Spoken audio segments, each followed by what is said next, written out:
Praise the Lord. Audible ആണോ? കേൾക്കാം master, കേൾക്കാം. ഓക്കെ. കർത്താവിൻ്റെ പരിശുദ്ധമുള്ള നാമം വാഴ്ത്തപ്പെടാകട്ടെ.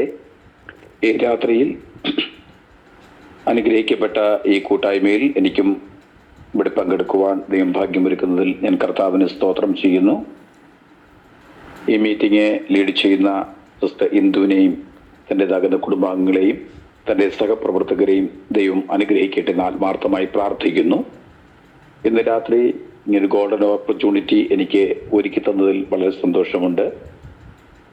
നമ്മൾ കുറച്ചുപേരേ ഉള്ളുവെങ്കിലും ഇതിനകത്ത് ദൈവത്തിൻ്റെ വചനം നിങ്ങൾ ശക്തമായി കേൾക്കുകയും വചനം പഠിക്കുകയും ചെയ്യുന്നതിൽ കർത്താവിന് സ്തോത്രം ചെയ്യുന്നു. ഈ രാത്രി ഞാൻ വേഗത്തിൽ എൻ്റെ തിരുവചന ശുശ്രൂഷയിലേക്ക് ഞാൻ കടന്നു വരികയാണ്. വെളിപ്പാട് പുസ്തകം 1-ാം അധ്യായത്തിൻ്റെ 5-ാമത്തെ വാക്യം വായിക്കുമ്പോൾ അവിടെ 5 കൂട്ടം കാര്യങ്ങൾ നമുക്ക് കാണുവാൻ കഴിയുന്നു. ഈ കാലഘട്ടങ്ങളിൽ വളരെ അത്യാവശ്യമായിട്ട് നമുക്ക് ഒഴിച്ചു കൂട്ടാൻ പറ്റാത്ത ഒരു ഭാഗമാണ് വെളിപ്പാട് പുസ്തകം 1-ാം അധ്യായത്തിൻ്റെ 5-ാമത്തെ വാക്യം. The book of Revelation chapter 1 verse 5. അവിടെ പറയുന്നത് ഇങ്ങനെയാണ്: വിശ്വസ്ത സാക്ഷിയും മരിച്ചവരിൽ ആദ്യജാതനും ഭൂരാജാക്കന്മാർക്ക് അധിപതിയും ആയ യേശു ക്രിസ്തുവിൽ നിന്നും നിങ്ങൾക്ക് കൃപയും സമാധാനവും ഉണ്ടാകട്ടെ. ദൈവത്തിൻ്റെ നാമം ശക്തമായി അനുഗ്രഹിക്കട്ടെ എന്ന് ഞാൻ ഒരിക്കൽ കൂടെ സ്തോത്രം ചെയ്ത് ദൈവകരങ്ങളെ ഏൽപ്പിക്കും. വളരെ അനുഗ്രഹിക്കപ്പെട്ടൊരു മെസ്സേജ് നമ്മൾ കേട്ടു. വീണ്ടും തിരുവചനം നമ്മൾ കേട്ടുകൊണ്ടിരിക്കുന്ന സമയമാണ്. നിങ്ങളെല്ലാവരും സശ്രദ്ധം ഈ ശബ്ദം കേൾക്കുവാനായി നിങ്ങളെ തന്നെ ഞാൻ ക്ഷണിക്കുന്നു. വേദപുസ്തകത്തിലെ അവസാന പുസ്തകമാണ് വെളിപ്പാട് പുസ്തകം എന്ന് പറയുന്നത്. വെളിപ്പാട് പുസ്തകത്തെ പല ആൾക്കാരും ദുർവ്യാഖ്യാന രീതിയിൽ വ്യാഖ്യാനിക്കാറുണ്ട്. അതിൻ്റെ അർത്ഥം ഓൾമോസ്റ്റ് ക്രിസ്ത്യൻസ്, അതായത് പ്രൊട്ടസ്റ്റന്റുകാരല്ലാത്ത പലരും വെളിപ്പാട് പുസ്തകത്തിന്റെ പേര് പോലും മാറ്റിയാ പറയാറുള്ളത്. അതായത് അവിടെ ചില ആൾക്കാർ പറയും വെളിപാടെന്നാ പറയുക. വെളിപാടെന്നുള്ള പുസ്തകമല്ല ഇത്, വെളിപ്പാട് എന്നൊരു പുസ്തകമെന്നാണ് നമുക്ക് മനസ്സിലാക്കാൻ കഴിയുന്നത്. വെളിപ്പാട് എന്ന വാക്കിന് മറ നീക്കുക എന്നാണ് അർത്ഥം. Removal of A cover from something hidden, അല്ലെങ്കിൽ പുള്ളിങ് ബാക്ക് ഓഫ് കർട്ടൻ എന്ന് വേണമെങ്കിൽ പറയാം. അതായത് കർട്ടന്റെ പുറകിലുള്ള ഒരു സംഭവത്തെ ഒരു നാടകക്കാരൻ അതിൻ്റെതാകുന്ന ആ കാണികളെ ബഹുമാനിക്കുകയും അല്ലെങ്കിൽ കാണികളെ കാണിക്കുവാൻ വേണ്ടി പുള്ളിങ് ബാക്ക് ഓഫ് കർട്ടന്റെ പുറകിൽ നിന്ന് ഉള്ള ഒരു വലിയ ഒരു ചലനം പോലെയാണ് വെളിപ്പാട് പുസ്തകത്തിന്റെ ഇവിടെ പറഞ്ഞിരിക്കുന്ന 5 കൂട്ടം കാര്യങ്ങളെയാണ് ദൈവാത്മാവ് നമുക്ക് വെളിപ്പെടുത്തുന്നത്. 1-ാമത്തെ ഭാഗത്തിൽ കടന്നു വരുമ്പോൾ അവിടെ പറയുന്നു: വിശ്വസ്ത സാക്ഷിയും മരിച്ചവരിൽ ആദ്യജാതനും ഭൂരാജാക്കന്മാർക്ക് അധിപതിയുമായ യേശു ക്രിസ്തുവിൽ നിന്ന് നിങ്ങൾക്ക് കൃപയും സമാധാനവും ഉണ്ടാകട്ടെ. ഈ പുസ്തകം എഴുതിയിരിക്കുന്നത് അപ്പോസ്തലനാകുന്ന യോഹന്നാൻ എന്നാണ് പറയപ്പെടുന്നത്. AD 90-97 കാലഘട്ടങ്ങളിലാണ് ഈ പുസ്തകം എഴുതിയതെന്നും ചരിത്രരേഖകൾ പരിശോധിക്കുമ്പോൾ നമുക്ക് മനസ്സിലാക്കാൻ കഴിയുന്നു. വേദപുസ്തകത്തിലെ 66-ാമത്തെ പുസ്തകമാണ് വെളിപ്പാട് പുസ്തകം. മാത്രമല്ല 22 അധ്യായവും 404 വാക്യവും നിറഞ്ഞ ഒരു അനുഗ്രഹിക്കപ്പെട്ട പുസ്തകം. ഈ പുസ്തകത്തിൽ ദൈവത്തിന്റെ ആത്മാവ് നമ്മോട് സംസാരിക്കുന്നത് ഇങ്ങനെയാണ്: നമ്മുടെ ജീവിതത്തിന്റെ മേഖലകളിൽ. സിസ്റ്റർ ഇന്ദു ഒന്ന് മ്യൂട്ട് ചെയ്യാൻ പറ്റുമോ? എനിക്ക് തിരിച്ച് ആ ശബ്ദം പുറത്തേക്ക് വരുന്നുണ്ടേ. Sister Indu please. ഓക്കെ. അപ്പൊ ഇവിടെ ദൈവത്തിന്റെ പരിശുദ്ധാത്മാവ് നമ്മൾ സംസാരിക്കുന്നത്, ഞാൻ നേരത്തെ പറഞ്ഞല്ലോ, 22 അധ്യായങ്ങൾ 404 വാക്യങ്ങളുള്ള 66-ാമത്തെ പുസ്തകമാണ് വേദപുസ്തകത്തിലെ ലാസ്റ്റ് പുസ്തകം, വെളിപ്പാട് പുസ്തകം എന്ന് പറയപ്പെടുന്നു. ആ വെളിപ്പാട് പുസ്തകത്തിൽ പറയുന്ന ഭാഗം ദി റെവലേഷൻ ഓഫ് ജോൺ, യോഹന്നാന് ഉണ്ടായ വെളിപ്പാട് എന്നാണ്. ഞാൻ വളരെ നിങ്ങൾക്ക് മനസ്സിലാകുന്ന ഭാഷയിൽ നിർത്തിയാണ് തിരുവചനം സംസാരിക്കാൻ ആഗ്രഹിക്കുന്നത്. ഇവിടെ അതിപ്രധാനമാകുന്ന ഒരു കണ്ടന്റ് പത്മോസ് എന്ന് പറഞ്ഞിരിക്കുന്ന ഒരു ഭാഗത്തെ നമുക്ക് കാണാൻ കഴിയുന്നത് പത്മോസ് എന്ന് പറഞ്ഞൊരു ഭാഗം. ഈ പത്മോസ് എന്ന ഭാഗത്ത് കാണാൻ പറ്റുന്ന ഒരു ഭാഗത്തെ ഇങ്ങനെയാണ് പറയുന്നത്: ഈ ഏഷ്യ മൈനറിൽ നിന്നും 55 കിലോമീറ്റർ തെക്കു പടിഞ്ഞാറായിട്ടുള്ള ഒരു കൊച്ചു ദ്വീപാണ്. നിങ്ങൾക്ക് മനസ്സിലാക്കുക. എനിക്ക് തോന്നുന്നു ഈ ഞാൻ നിങ്ങളുടെ ഒപ്പമുള്ള ഈ മീറ്റിങ്ങിൽ എല്ലാവരും വീഡിയോയിലുണ്ടോ എന്നൊന്നും എനിക്കറിയത്തില്ല. ആരും വീഡിയോ ഇല്ലാഞ്ഞിട്ടാണ് ഞാൻ എന്ത് ചെയ്യുക വീഡിയോ ഇല്ലാത്തത്. അത് മാത്യു ചാൻ വീഡിയോയിൽ വന്നായിരുന്നു. ഞാൻ കണ്ടൊരു മാത്യു ചാൻ്റെ മുഖം കാണുന്നു. അപ്പോൾ അതുകൊണ്ട് ഞാൻ വീഡിയോയിലൂടെ ഞാൻ വരാം, എനിക്ക് കുഴപ്പമില്ല. ഞാൻ ചിന്തിച്ചത് നിങ്ങളാരും വീഡിയോയിൽ വരാത്തവരാണ് എന്നാണ് ഞാൻ ചിന്തിച്ചത്. അല്ല എന്ന് തോന്നുന്നു അല്ലേ? ദയവായിട്ട് വീഡിയോ വരാൻ കഴിയുന്ന പ്രിയപ്പെട്ടവർ വന്നാട്ടെ. അതൊരു അനുഗ്രഹം തന്നെയാണ്. വീഡിയോയിൽ വരാൻ കഴിയുന്നവർ. വീഡിയോ മറച്ചു വെച്ചിട്ട് നമുക്ക് എന്ത് ജോലി ചെയ്യാമല്ലോ. ഓക്കെ, ഈ രാത്രിയിൽ ഞാൻ വേഗത്തിൽ കടന്നു വരികയാണ്. ഇവിടെ പരിശുദ്ധാത്മാവ് നമ്മോട് സംസാരിക്കുന്ന ഭാഗം ഇങ്ങനെയാണ്: 1, വിശ്വസ്ത സാക്ഷി; 2, മരിച്ചവരിൽ ആദ്യജാതൻ; 3, ഭൂരാജാക്കന്മാർക്ക് അധിപതി; 4, കൃപ; 5, സമാധാനം. ഈ 5 കൂട്ടം കാര്യങ്ങളാണ് ഇന്ന് രാത്രി നമ്മൾ സംസാരിച്ച് നമ്മൾ ക്രിസ്തുവിന്റെ നാമത്തോടെ ബന്ധത്തിൽ ഒന്ന് പരിചയപ്പെട്ട് തിരുവചനം പഠിക്കുവാൻ നമ്മൾ ആഗ്രഹിക്കുന്നത്. ഞാൻ നേരത്തെ പറഞ്ഞല്ലോ, പത്മോസ് എന്ന് പറഞ്ഞ ഒരു പ്രധാനപ്പെട്ട ഒരു സ്ഥലത്തെക്കുറിച്ചാണ് ഇതിന്റെ പരാമർശം. പത്മോസിൽ അപ്പോസ്തലനാകുന്ന യോഹന്നാനെ നാട് കടത്തുന്നു. ഈ നാട് കടത്തുന്ന സമയത്ത് ആ പത്മോസ് എന്ന് പറയുന്നത് ഒരു വലിയ സ്ഥലമൊന്നുമല്ല. ഏഷ്യ മൈനറിൽ നിന്നും 55 കിലോമീറ്റർ തെക്ക് പടിഞ്ഞാറുള്ള ഒരു സ്ഥലം. അതായത് 12 കിലോമീറ്റർ നീളവും 7 കിലോമീറ്റർ വീതിയുമുള്ള ഒരു കൊച്ചു സ്ഥലം. 12 കിലോമീറ്റർ നീളവും 7 കിലോമീറ്റർ വീതിയുമുള്ള ഒരു കൊച്ചു സ്ഥലമാണ് ഈ പത്മോസ് എന്ന് പറയപ്പെടുന്ന സ്ഥലം.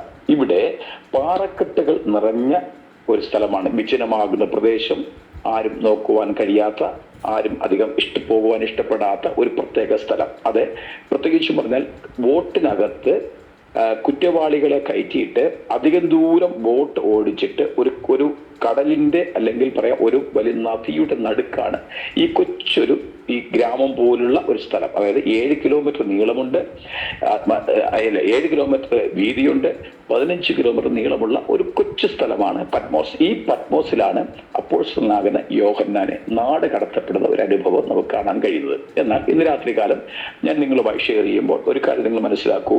ഇതുപോലുള്ള ചില പ്രത്യേക സ്ഥലങ്ങളിൽ ഒറ്റപ്പെടലിന്റെയും നിന്ദയുടെയും പരിഹാസത്തിന്റെയും വേദനയുടെയും ചില സ്ഥലങ്ങളിൽ ഞാൻ നിങ്ങളും കടന്നു പോകേണ്ടതായിട്ട് വരാം. ചില മനുഷ്യജീവിതമായതുകൊണ്ട് താഴ്ചയും അതുപോലെ ഉയർച്ചയുമൊക്കെ മനുഷ്യജീവിതത്തിൽ താണും പൊങ്ങിയുള്ള ഒരു ജീവിതമാണ്. ഇന്ന് നമുക്കൊരു അനുഗ്രഹമാണെങ്കിൽ ചിലപ്പോൾ നാളെ നമുക്കൊരു പ്രയാസമായിരിക്കും. ഇന്ന് നമ്മുടെ വീട്ടിൽ ഇറച്ചിയും മീനും ഒക്കെ ഉണ്ട്, നമ്മൾ വെച്ച് കഴിക്കുകയാണെങ്കിൽ ചിലപ്പോൾ നാളെ ചമ്മന്തി ആയിരിക്കും നമ്മൾ കഴിക്കാൻ കിട്ടുന്നത്. അപ്പോൾ താഴ്ചയും ഉയർച്ചയുമുള്ള ഒരു ജീവിതമാണ് മനുഷ്യജീവിതം എന്ന് പറയാം. അല്ലാതെ ക്രിസ്തുവിന്റെ ആത്മാവ് നമ്മൾ നടത്തുന്നത് എപ്പോഴും പട്ടുമെത്തയിൽ കൂടെ അല്ല. പക്ഷെ പട്ടുമെത്ത നമുക്കത് ഒരുക്കുന്നത് എപ്പോഴും നല്ലതാണ്. പക്ഷെ അതിനപ്പുറം ദൈവം നമുക്കൊരു വലിയ വഴികളും ദൈവിക സാന്നിധ്യവും എനിക്കും നിങ്ങൾക്കും വേണ്ടി ഒരുക്കും. ഇന്ന് രാത്രികാലം ഞാൻ നിങ്ങളോട് പറയുന്നു, ഈ കഷ്ടതയുടെ പടിത്തൂണിൽ കൂടെ കടന്നു പോകുമ്പോൾ ദൈവത്തിന്റെ നിന്ന് ഒത്തിരി പ്രാപിക്കാൻ കഴിയും, ഒത്തിരി പഠിക്കാൻ നമുക്ക് കഴിയും. സ്തോത്രം. അതിനർത്ഥം അബ്രഹാമിനെ ദൈവം വിളിച്ചിറക്കുന്നു. നിങ്ങൾക്ക് വേദപുസ്തകം പഠിക്കുമ്പോൾ കാണാൻ പറയുന്ന വാക്ക് വന്നിട്ട് ഞാൻ സംസാരിക്കാൻ ആഗ്രഹിക്കുന്നില്ല. അബ്രഹാമിനെ ദൈവം വിളിച്ചിറക്കുമ്പോൾ അബ്രഹാമിനോട് ചോദിക്കുന്നു, മോനെ നീ മുന്നോട്ട് നോക്കിക്കേ, എന്ത് കാണുന്നു? അവൻ പറയുന്നു, ഞാൻ കുറച്ച് മണൽത്തരികൾ കാണുന്നുണ്ട്. ഓക്കെ, ആ മണൽത്തരി പോലെ ഞാൻ നിന്റെ സന്താനത്തെ ഈ ഭൂമിയിലാക്കുമെന്ന് പറഞ്ഞു. എന്നതിന് ശേഷം ഒരു രാത്രി, അപ്പൊ പകൽ വിളിച്ചിറക്കിയത് മണൽത്തരി കാണാനാ. നിങ്ങൾ മനസ്സിലാക്കണം, പകൽ എന്ത് ചെയ്യാ, ഈ മണൽത്തരി കാണാനെ മണലിനെ പോലെ നിന്റെ കുഞ്ഞുങ്ങളാക്കുമെന്ന് പറഞ്ഞു. എന്നാൽ രാത്രിയിൽ അബ്രഹാമിനെ ദൈവം വിളിച്ചിറക്കിയിട്ട് പറഞ്ഞു, നീ മേപ്പോട്ട് നോക്കിക്കേ, ഉയരങ്ങളിലേക്ക് നോക്കിക്കാൻ പറഞ്ഞു. അപ്പൊ ഇവൻ മുകളിലേക്ക് നോക്കിയപ്പോൾ കുറെ നക്ഷത്രങ്ങൾ കാണുന്നുണ്ട്. കുറെ നക്ഷത്രങ്ങൾ കാണുന്നുണ്ട്. ഈ നക്ഷത്രങ്ങൾ അവിടെ കാണുന്നത്, അവിടെ ദൈവത്തിന്റെ പരിശുദ്ധാത്മാവ് ഈ നക്ഷത്രങ്ങൾ കാണുമ്പോൾ ഈ അബ്രഹാമിനോട് ചോദിച്ചു, നീ എന്ത് കാണുന്നു? നക്ഷത്രങ്ങൾ കാണുന്നു പറഞ്ഞു. എന്നാൽ പറയാം, ഈ രാത്രിയുടെ ഇരുട്ടായത് കൊണ്ടാണ് നക്ഷത്രം കാണുന്നത്. എന്നാൽ ഈ പകല് സമയവും വെട്ടിത്തിളങ്ങുന്ന നക്ഷത്രം ശോഭയോടുകൂടെ നിൽക്കുന്നു. പക്ഷെ പകലിലുള്ള സൂര്യന്റെ പ്രകാശം കൊണ്ട് നമുക്ക് ഈ നക്ഷത്രത്തെ കാണാൻ കഴിയുന്നില്ല. അതിന്റെ അർത്ഥം രാത്രിയും പകലും എന്നെയും നിങ്ങളെയും പോറ്റുവാൻ കഴിവുള്ള ഒരു കർത്താവാണ് നമ്മുടെ ദൈവം. ഏതൊരു വിഷയത്തിന്റെ മധ്യത്തിലും ദൈവത്തിന്റെ പരിശുദ്ധാത്മാവ് നമുക്ക് വേണ്ടി ഇറങ്ങി വന്നിട്ട് അത്ഭുതമാകുന്ന വഴികളും ദൈവ സാന്നിധ്യം ഒരുക്കി തന്ന് നമ്മൾ ചിന്തിക്കാത്ത ഉറവകളിൽ കൂടെ ദൈവം നടത്തുവാൻ കർത്താവ് ആഗ്രഹിക്കുന്നു. പക്ഷെ ഇതുപോലുള്ള വെട്ടിത്തിളങ്ങുന്ന നക്ഷത്രം നമ്മൾ കാണണമെന്നുണ്ടെങ്കിൽ ഇരുട്ടിന്റെ ചില അവസ്ഥയിൽ കൂടെ കടന്നു പോകേണ്ടതായിട്ട് വരും. ഇരുട്ട് കടന്നു വരുമ്പോൾ എനിക്ക് നിങ്ങൾക്കും ആർക്കും ഇരുട്ട് ഇഷ്ടമല്ല. കാരണം നമ്മൾ എപ്പോഴും ചിന്തിക്കുന്നത് എപ്പോഴും പ്രകാശമാണ് ചിന്തിക്കുന്നത്. വേദോസം പഠിപ്പിക്കുന്നത് നിങ്ങൾ ലോകത്തിന് പ്രകാശമെന്നാണ്. ഈ പ്രകാശം പ്രകാശം ക്രിസ്തുവിന്റെ പ്രകാശമാണ്. ആ പ്രകാശം നമ്മളിലുണ്ടെങ്കിൽ അത് അനുഗ്രഹത്തിന്റെ പാതയാക്കി മാറ്റി ദൈവത്തിന്റെ പരിശുദ്ധാത്മാവ് നമ്മളെ സഹായിക്കും. ഓക്കെ, ഞാനിങ്ങനെ പറയുന്ന ഇന്ന് രാത്രി കാലം പറയും, ഇതുപോലെ അബ്രഹാമിനെ അനുഗ്രഹിച്ച ദൈവം, ഇസഹാക്കിനെ അനുഗ്രഹിച്ച ദൈവം, യാക്കോബിനെ അനുഗ്രഹിച്ച ദൈവം എന്നെയും നിങ്ങളെയും അനുഗ്രഹിക്കുവാൻ ശക്തിയുള്ളവരാണ്. ഇവിടെ ഇരിക്കുന്ന കർത്താവിന്റെ ദാസൻ ഷാജിയെയും, ഇവിടെ ആയിരിക്കുന്ന മാത്യു ചായനെയും, സിസ്റ്റർ ലതയെയും, സിസ്റ്റർ ഇന്ദുവിനെയൊക്കെ അനുഗ്രഹിക്കാൻ കഴിവുള്ള ഒരു കർത്താവ് ഈ രാത്രി നമ്മുടെ അടുക്കലുണ്ട്. നമ്മൾ ചിന്തിക്കുന്ന പോലെ ഒന്നല്ല ദൈവത്തിന്റെ ചിന്ത. നമ്മുടെ ചിന്തകൾക്ക് അപ്പുറമായി പ്രവർത്തിക്കുന്ന പരിശുദ്ധാത്മാവിന്റെ സാന്നിധ്യം. നമ്മുടേതാകുന്ന ചെറിയ തല കൊണ്ട് നമ്മൾ ചിന്തിക്കുന്ന കർത്താവെ ഇതൊക്കെ ഞാൻ ചെയ്തെടുക്കാൻ പറ്റുമോ, ഇതൊക്കെ എന്നെ കൊണ്ട് പറ്റുമോ എന്നൊക്കെ ചോദിക്കുമ്പോൾ ദൈവം പറയുന്നു, if God is for us, who can be against us? ദൈവം നമുക്ക് അനുകൂലമെങ്കിൽ നമുക്ക് ആരും പ്രതികൂലമല്ല. അതിന്റെ അർത്ഥം ദൈവം അനുകൂലമാകണമെന്നുണ്ടെങ്കിൽ നമ്മുടെ കാല് ദൈവത്തിന്റെ കാലുമായിട്ട് വെച്ച് മുന്നോട്ട് നടക്കണം.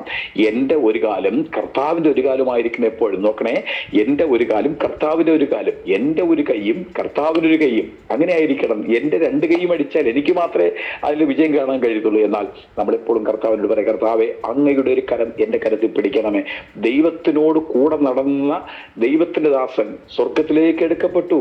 അതിന്റെ അർത്ഥമാണ് ഹാനോക്ക് ദൈവത്തോടു കൂടെ നടന്നു, ഹാനോക്കിനെ ദൈവം എടുക്കപ്പെട്ടു എന്ന്. പിന്നെ ഹാനോക്ക് അപ്പൊ ദൈവത്തോട് കൂടെ നടക്കുവാൻ, ദൈവത്തോട് ചേർന്ന് നിൽക്കുവാൻ, ദൈവമായിട്ട് ബന്ധം സ്ഥാപിക്കുവാൻ അങ്ങനെ നമ്മൾ ശ്രമിക്കുമ്പോൾ നമ്മുടെ മുമ്പിൽ മഞ്ഞു പോലുള്ള വലിയ വിഷയങ്ങൾ, മല പോലുള്ള വിഷയങ്ങൾ കടന്നു വരും. പക്ഷേ ആ മഞ്ഞു പോലെ അതിനെ ഉരുക്കിക്കളയുവാൻ പരിശുദ്ധാത്മാവിന് കഴിയും. ഇന്ന് രാത്രി കാലം ഞാൻ വ്യക്തമായി പഠിപ്പിക്കുന്നു, സ്വർഗം ചാഞ്ഞിറങ്ങി നിങ്ങൾക്ക് വേണ്ടി ഇറങ്ങി വരേണ്ടി വന്നു കഴിഞ്ഞാൽ നിങ്ങളുടെ വിഷയത്തിന്മേൽ സ്വർഗം ചാഞ്ഞിറങ്ങി വരും.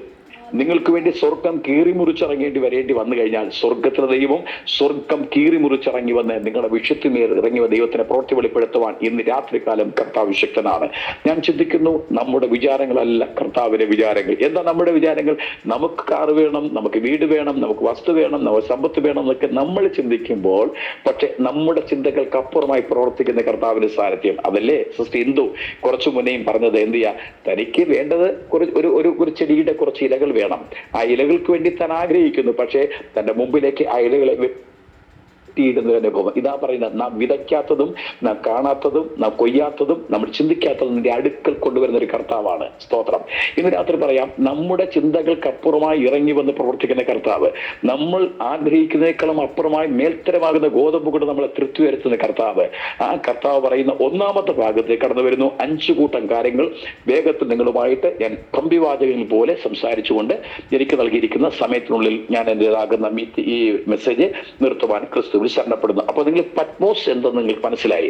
അതായത് പാറക്കെട്ടുകൾ നിറഞ്ഞ, ആരും പോകാൻ ഇഷ്ടപ്പെടാത്ത ആ വിജനമാകുന്ന ഒരു പ്രദേശം. അത് ആ പ്രദേശത്തേക്ക് ഒരു കുറ്റവാളികളെ എപ്പോഴും കൊണ്ടുപോകുന്നത്, അവിടെ വീടുകളൊന്നുമില്ല, അവിടെ വീടുകൾ പാറക്കെട്ടുകൾ മാത്രം. ഈ പാറക്കെട്ടുകളെ അകത്ത് കൂറ്റൻ പാമ്പുകളുണ്ട്. കൂറ്റൻ പാമ്പുകൾ എന്ന് പറഞ്ഞാൽ ചെറിയ പാമ്പല്ല, രാജവെമ്പാല പോലുള്ള, മൂർഖൻ പോലുള്ള കൂറ്റൻ പാമ്പുകൾ. അതാണ് ഞാൻ നിങ്ങളോട് പറയാം, ഇവിടെ ഈ കൊച്ചു സ്ഥലത്ത്, അതായത് ഈ പത്മോസിലേക്ക് ഒരു മനുഷ്യനെ, ജീവനുള്ള ഒരു മനുഷ്യനെ കൊണ്ടിട്ടാൽ ആ മനുഷ്യൻ ഒരിക്കലും തിരിച്ചു വരത്തില്ല. ഇതുപോലെ കുറ്റവാളികളെ കൊണ്ടിടാനായിട്ട് അവർ പ്രത്യേകം നിയോഗിക്കപ്പെട്ട ഒരു പ്രത്യേക സ്ഥലം. അവിടെ ഈ കറണ്ടില്ല, അവിടേതാകുന്ന ഭക്ഷണമില്ല, അവിടെ വേണ്ടപ്പെട്ട ഒരു വെള്ളമില്ല, അവർക്ക് തണലിരിക്കാനോ അല്ലെങ്കിൽ ചെന്നിരിക്കാനോ ഒരു ഷെൽട്ടർ പോലും ഇല്ലാത്തൊരു പ്രദേശത്താണ് ആരെ കൊണ്ടിടുന്നത്? ഈ യോഹന്നാനെ കൊണ്ടിടാനായിട്ട് ശ്രമിക്കുന്നത്.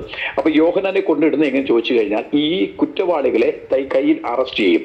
അറസ്റ്റ് വെച്ചതിന് ശേഷം അതിനകത്ത് ആ അറസ്റ്റോടുകൂടെ ഒരു കപ്പലിൽ കയറ്റുകയല്ല ചെയ്തത്, ഒരു ബോട്ടിൽ അവർ കയറ്റത്. ഒരു ബോട്ടിലേക്ക് കയറ്റി ഈ ബോട്ട് ഓടിച്ചു കൊണ്ടുവന്ന് മണിക്കൂറുകൾ യാത്ര ചെയ്ത് ഈ ബോട്ട് ഓടിച്ചു കൊണ്ടുവന്ന് ഈ വിജനമാകുന്ന ഈ സ്ഥലത്ത് കൊണ്ടുവന്ന് വലിച്ചെറിഞ്ഞ ശേഷം ഈ ബോട്ട് തിരിച്ചേക്ക് വരും.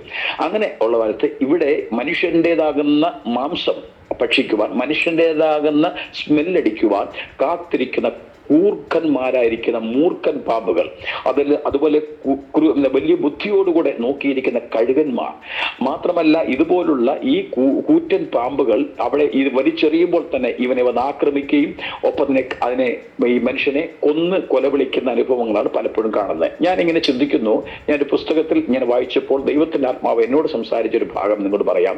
ഈ ഒരു ബോട്ടിനകത്ത് ഒരു മനുഷ്യനെ കയറ്റി ഇരുത്തിക്കൊണ്ട് പോവുകയാണ്, അവനെ എറിഞ്ഞുകൊണ്ട് കളയാനാണ്. അവിടെ കൊണ്ട് പത്മോസ് പത്മോസിലേക്ക് കൊണ്ടുപോകാൻ.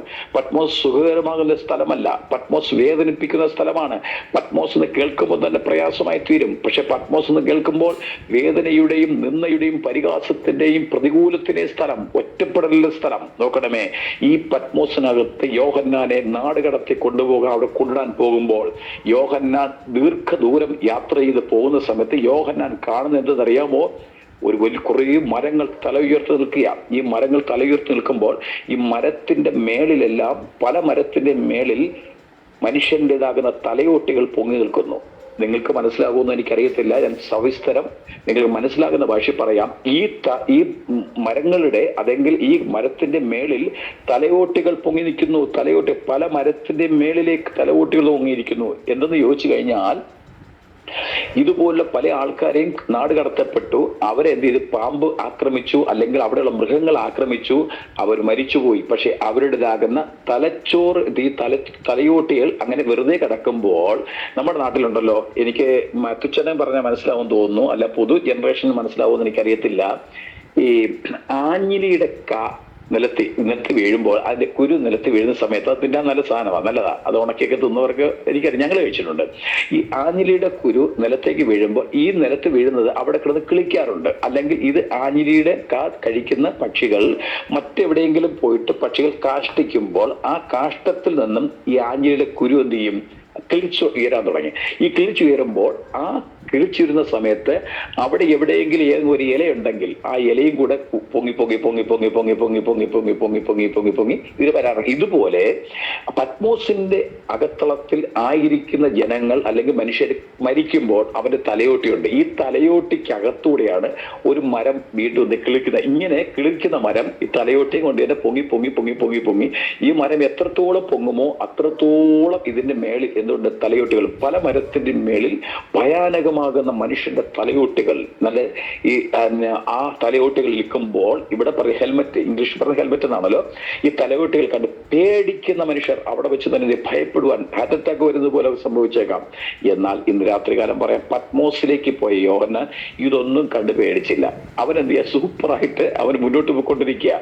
അവൻ പ്രാർത്ഥിക്കുന്നവനായിരുന്നു. സ്തോത്രം. നിങ്ങൾക്കറിയണമോ, 1-ാമത്തെ അധ്യായത്തിന്റെ അതിന്റെ 9-ാമത്തെ വാക്യത്തിലേക്ക്, അല്ല സോറി 10-ാമത്തെ വാക്യത്തിലേക്ക് വായിക്കുമ്പോൾ, കർത്തൃ ദിവസത്തിൽ ഞാൻ ആത്മവിവശനായി നീ കാണുന്നത് ഒരു പുസ്തകത്തിൽ എഴുതി എഫെസോസ്, സ്മുർന്ന തുടങ്ങിയ സഭകൾക്ക് അയച്ചു കൊടുക്കണമെന്ന് ദൈവത്തിന്റെ ആത്മാവ് സംസാരിക്കുന്നു. നോക്കണേ, കർത്തൃ ദിവസം എന്ന് പറഞ്ഞ ഏത് ദിവസമാണ്? കർത്താവിന്റെ ദിവസം. നമ്മൾ ദൈവത്തെ ആരാധിക്കുന്ന ദിവസമാണ്. ദൈവത്തെ ആരാധിക്കുന്ന ദിവസത്തിൽ എന്റെ ഭാഷയിൽ പറഞ്ഞ MRFന്റെ ടയർ പോലെ അവൻ കിടന്ന് ഉറങ്ങിയെന്നാ പറയുന്നേ. ഇവ ഭയങ്കര ഉറക്കമാണ്. ഇവ ഭയങ്കരമായിട്ട് ഉറങ്ങിക്കൊണ്ടിരിക്കുക. ഉറങ്ങുമ്പോൾ ദൈവത്തിന്റെ ആത്മാവ് ഇവനെ വന്ന് തട്ടിയിട്ട് പറഞ്ഞു, എന്ത് ചെയ്യുക? കർത്തൃ ദിവസത്തിൽ ഞാൻ ആത്മവിവശനായി. ആത്മവിവശത നല്ലതാണ്, പക്ഷെ ആത്മപരവേശത ശരിയല്ല. മനസ്സിലാക്കണം. തങ്ങളുടെ കിരീടങ്ങളൊക്കെ എന്ത് ചെയ്യുക? ഇവിടെ വായിക്കുമ്പോൾ 24 മൂപ്പന്മാർ തങ്ങളുടെ കിരീടങ്ങളൊക്കെ നിലത്തേക്ക് വച്ചിട്ട് പറയുന്നത്, കുഞ്ഞാടെ നീ മാത്രം യോഗ്യരെന്ന് പറഞ്ഞ് മുൻപോട്ട് കമന്ന് വീണ് ദൈവത്തെ ആരാധിക്കുന്നു എന്ന്. അപ്പൊ നോക്കണേ, കുഞ്ഞാടുകളെ മൂപ്പന്മാരും അതുപോലെ തന്നെ ലോകത്തിലുള്ള സകലരും ദൈവത്തെ ആരാധിക്കുവാനായിട്ട് ആരാധനയ്ക്ക് യോഗ്യൻ കർത്താവ് മാത്രമാണ്. ഈ കർത്താവിനെ ആരാധിക്കാനാണ് എന്നെ നിങ്ങളെ വിളിച്ചിരിക്കുന്നത്. ഞാൻ ഈ പറഞ്ഞ ഭാഗത്തേക്ക് കടന്നു വരുമ്പോൾ ദൈവത്തെ സംസാരിക്കുന്നത്, കർത്തൃ ദിവസത്തിൽ ആ മനുഷ്യൻ ആത്മവിവശനായി, അവൻ ആത്മാവിൽ വിവശനായി. പല ആൾക്കാരോട് ആത്മാവിന്റെ വിവശത മനുഷ്യ ജീവിതത്തിൽ കടന്നു വരുമ്പോൾ അവർ എങ്ങനെയാണ് സംസാരിക്കുന്ന അറിയത്തില്ല. ചിലത് ചാടുന്നു, ചിലത് ഓടുന്നു, ചിലത് നടക്കുന്നു, ചിലർ വീഴുന്നു. പക്ഷെ ഇതിനു ശേഷം ഞാൻ അവരോട് ചോദിച്ചാൽ ഒരു ചോദ്യം ചോദിക്കും, നിങ്ങൾ ഈ വീണതിന് ശേഷം, നിങ്ങൾ ഈ ഓടിയതിനു ശേഷം, നിങ്ങൾ ഈ ബഹളം വച്ചതിന് ശേഷം നിങ്ങൾക്ക് എന്ത് സംഭവിച്ചു? നിങ്ങളുടെ സ്വഭാവ രൂപീകരണം വല്ലതും സംഭവിച്ചിട്ടുണ്ടോ? ഒരു ആത്മാവിന്റെ ചൈതന്യം വല്ലതും പ്രാപിച്ചിട്ടുണ്ടോ? എന്തെങ്കിലും ദൈവിക സാന്നിധ്യം അനുഭവിച്ചിട്ടുണ്ടോ? പക്ഷെ അതൊക്കെ ചോദിക്കും, പലർക്കും അതൊന്നും കാണാനില്ല. പക്ഷെ ഞാൻ വീണു എന്ന് മാത്രം പറയാൻ പറ്റും. പക്ഷേ ഇവിടെ ദൈവത്തിന് ആത്മാവ് സംസാരിക്കുന്നത് കർത്തൃ ദിവസത്തിൽ ഞാൻ ആത്മവിവശനായെന്നാണ്. 10-ാമത്തെ വാക്യത്തിൽ ആത്മവിവശനായപ്പോൾ ദൈവം അവനെ പറഞ്ഞിരിക്കുക, നീ കാണുന്നത് ഒരു പുസ്തകത്തിൽ എഴുതി വെക്കുക. ഈ പുസ്തകത്തിൽ എഴുതാൻ എങ്ങനെ പറ്റും? ഞാൻ ചോദിക്കും, നാട് കടത്തുന്ന ഒരു മനുഷ്യന്റെ കയ്യിൽ പുസ്തകം വല്ലതും ഉണ്ടോ? നാട് കടത്ത് മനുഷ്യന്റെ കയ്യിൽ പുസ്തകമുണ്ടോ? പക്ഷെ പുസ്തകമുണ്ട്, ഹൃദയമെന്ന് പറഞ്ഞ പുസ്തകമുണ്ട്. അവൻ ഹൃദയത്തിൽ എഴുതുവാൻ തുടങ്ങി. അവന്റെ ഹൃദയത്തിലേക്ക് ഓരോന്ന് കുറിച്ചു വെക്കാൻ തുടങ്ങി. അവൻ അങ്ങനെ സഭയിൽ നിന്നും 7 സഭകളിലേക്ക് ദൂതെഴുതുമ്പോൾ 7 സഭകളെ ഉദ്ധരിക്കുന്ന, അനുഗ്രഹിക്കുന്ന, ഇന്ന് രാത്രിയിലും പ്രസംഗിക്കുന്ന ഓരോ സഭകളിലേക്കും അവൻ തൻ്റെതാകുന്ന എഴുത്തുകളെ കൊണ്ടെത്തിക്കുവാനായിട്ട് ശ്രമിച്ചു. ഞാൻ വാക്കിലേക്ക് ഞാൻ കടന്നു വരാം. ഇങ്ങനെ ഹെൽമറ്റ് എല്ലാം പൊങ്ങി നിൽക്കുന്ന, തലയോട്ടികൾ പൊങ്ങി നിൽക്കുന്ന ആ സ്ഥലത്തേക്ക് എന്ത് ചെയ്തു? ഇവൻ ആത്മാവിൽ കൊണ്ടെത്തിക്കുന്നത്. ഈ അവിടെയുള്ള പാമ്പെല്ലാം ചിലപ്പോൾ ഇവനെ കൊന്നാൽ മാത്രമല്ലേ ഇവർക്ക് മാംസം കഴിക്കാനൊക്കെ. അങ്ങനെ പാമ്പ് കൊല്ലാനായിട്ടും അതുപോലെ തന്നെ മൃഗങ്ങളുമൊക്കെ കൊല്ലാനായിട്ട് ഈ യോഹന്നാന്റെ അടുക്കൽ വരുമ്പോൾ യോഹന്നാൻ സൂപ്പർ ഉറക്കമാ. സഹോദരങ്ങളെ, ഇന്ന് രാത്രി ഞാൻ പറയാം, ഉറങ്ങുന്നത് ഒരു ഭാഗ്യമാണ്. മനസ്സിലാവും. ചില ആൾക്കാർ ഗൂർക്കം വലിച്ചുറക്കാറുണ്ട്. ഉറങ്ങുന്ന ഒരു ഭാഗ്യമാ. വേദപുസ്തകം പഠിപ്പിക്കുന്ന ചില ആൾക്കാർ എത്ര കട്ടിൽ വേണ്ടെങ്കിലും, എത്ര മെത്തയുണ്ടെങ്കിലും, എത്ര സ്ലീപ്പിംഗ് ടാബ്ലറ്റ് ഉപയോഗിച്ചെന്ന് പറയാൻ ചില ആൾക്കാർക്ക് ഉറക്കം വരത്തില്ല. തിരിഞ്ഞും മറിഞ്ഞും കിടക്കും. പക്ഷേ പറയാം, ദൈവത്തിൽ ആശ്രയിക്കുന്നവർക്ക് അവർ ഒരിക്കലും ഒരു പ്രയാസം വരാതെ ഉറങ്ങുവാനുള്ളൊരു ദൈവകൃപ കിട്ടുന്നത് ഏറ്റവും വലിയ ഭാഗ്യമാണ്. അവിടെ പറയുന്നു, എൻ്റെ പ്രിയനോ അവരെ ഉറക്കത്തിലേക്ക് കൊടുക്കുന്നു. എന്തൊക്കെ വേണം, നിങ്ങൾക്ക് എന്തൊക്കെ വേണമെന്നുള്ളത് ദൈവത്തിനറിയാം. നമ്മുടെ ചിന്തകൾക്ക് മുമ്പ് തന്നെ ദൈവത്തിനറിയാം. ഏത് ഷർട്ട് ഇടണം, ഏത് പാൻറ് ഇടണം, നമ്മുടെ ഏത് കപ്പട നമ്മൾ ഉപയോഗിക്കണം, എവിടെ നമ്മൾ താമസിക്കണം, ഇതൊക്കെ ദൈവത്തിന് ഓരോ സമയത്തും നമ്മളെ കുറിച്ചുള്ള പ്ലാനുകളും പദ്ധതികളും ഉണ്ട്. അപ്പോൾ ഇവിടെ കർത്തൃ ദിവസത്തിൽ ഞാൻ ആത്മവിവശനായി എന്ന് അദ്ദേഹം പറയുമ്പോൾ ദൈവം അടുത്ത് പറയും, നീ കാണുന്നത് ഒരു പുസ്തകത്തിൽ എഴുതുക. പക്ഷെ കാണുന്നത് മാത്രമേ എഴുതാവൂ, കാണാത്ത എഴുതരുത്. നമ്മളാണെങ്കിലോ കർത്താവ് ഒന്ന് പറഞ്ഞു കഴിഞ്ഞാൽ കർത്താവിനോട് 10 നമ്മൾ പറഞ്ഞെന്ന് പറയും. അങ്ങനെ ഒരിക്കലും പറയരുത്. നമ്മൾ ഇന്ന് രാത്രികാലം മനസ്സിലാക്കേണ്ടത്, നമ്മളൊക്കെ ഈ പ്രാർത്ഥിക്കുന്ന സമയത്തെ ചെറിയ ചെറിയ വാക്കുകൾ തമാശന് പറയുന്നവരാ. കർത്താവ് നിനക്ക് ഞാൻ കോടാനുകോടി സ്തോത്രം ചെല്ലുന്നു എന്ന് പറയുന്നു. നമ്മൾ പറഞ്ഞ എത്രയാ? ഒരു സ്തോത്രമാ. കർത്താവിന്റെ പേരിൽ കോടാനുകോടി നമ്മൾ എഴുതി പിടിപ്പിക്കുക. അങ്ങനെയൊന്നും ചെയ്യരുത്. ശരിക്കും പറഞ്ഞാൽ ഒരു സ്തോത്രം എന്ന ആ ഒരൊറ്റ സ്തോത്രമേ നമ്മൾ പറയാവൂ. നമ്മൾ ഒന്ന് കോടാനുകോടി സ്തോത്രം എന്ന് പറയരുത്. ചില ആൾക്കാർ പ്രാർത്ഥിക്കും, കർത്താവ് ഞാൻ പൊടിയാണ്, ഞാൻ കൃമിയാണ്. ഈ പൊടിയും പ്രശ്നമാണ്, ഈ കൃമിയും പ്രശ്നമാണ്. അപ്പൊ നാം കൃമിയും പൊടിയൊന്നുമല്ല. നമ്മൾ ആരാ? ദൈവത്തിന്റെ പൈതങ്ങളാ. നമ്മളെപ്പോഴും ദൈവത്തോട് ചേർന്നിരിക്കുന്ന ഒരു നല്ലൊരു അനുഭവത്തിന്റെ സമ്പത്താക്കി മാറ്റുവാൻ നമ്മളെപ്പോഴും പ്രാർത്ഥനാ ജീവിതം അന്യോന്യം ഡെവലപ്പ് ചെയ്യുന്നവരായി ഇരിക്കുവാൻ നമ്മൾ ശ്രമിക്കണം. ഞാൻ വേഗത്തിൽ കടന്നു വരുന്നു. ഒന്നാമത്തെ, ഇതിന് 5 ഭാഗങ്ങളായിട്ടാണ് ഞാൻ ഇതിനെ തിരിക്കുന്നത്.